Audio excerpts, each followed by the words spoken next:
তাই এখন কি বানাবি? আরে এখন বানাবো লুচি আর আলু কষা।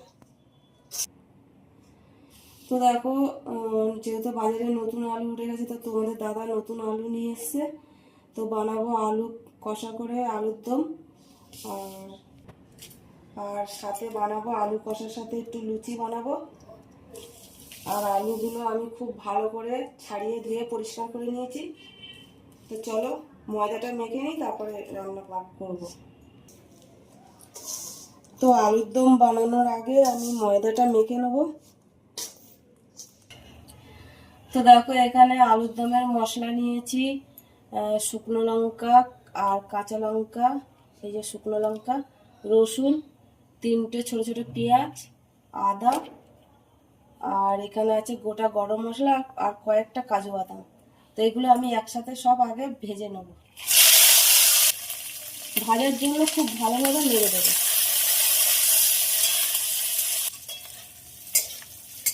তো মশলাগুলো খুব ভালোভাবে ভাজা হয়ে গেছে, আর এবার নামিয়ে নেবো, নিয়ে ঠান্ডা করে তারপরে বাড়বো।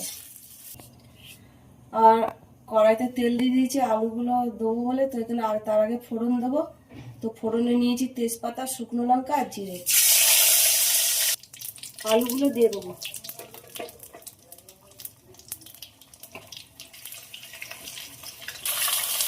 ভাজার জন্য খুব ভালোভাবে নেড়ে দেবো।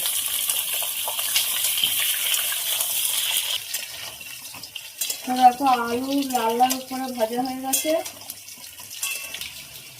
দিয়ে দেবো নুন, দিয়ে দেবো হলুদ, দিয়ে দেবো টমেটো কুচি,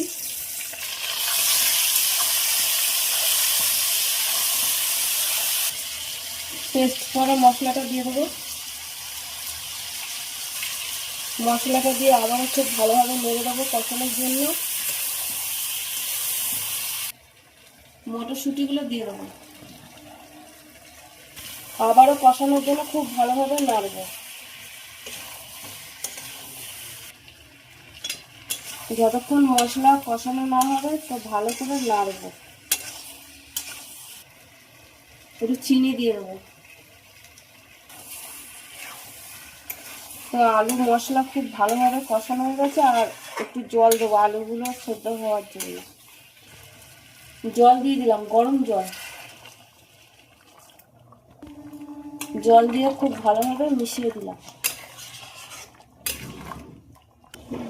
ফোটার জন্য ঢাকা দিয়ে দেবো।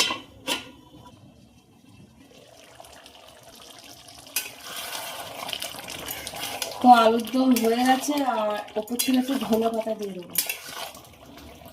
ধনে পাতা দিয়ে দিলাম। 5 মিনিটের জন্য ঢাকা দিলাম, তারপর নামিয়ে নেব। ওদিকে আলুর দম হয়ে গেছে, আর এবার লুচিগুলো ভাজবো।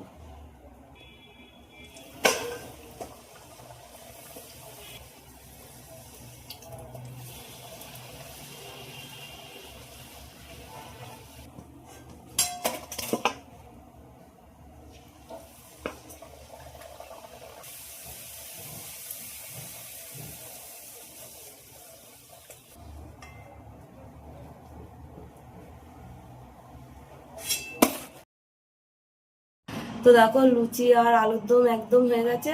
তো আজকের লুচি আলুর দম বানালাম, তো তোমাদের সাথে শেয়ার করলাম। তো ভিডিওটা যদি ভালো লাগে তো একটা লাইক করে দিও। আবার অন্য কোনো ভিডিও তোমাদের সাথে দেখা হবে। আর তোমরা সবাই ভালো থাকবে, সুস্থ থাকবে। টাটা।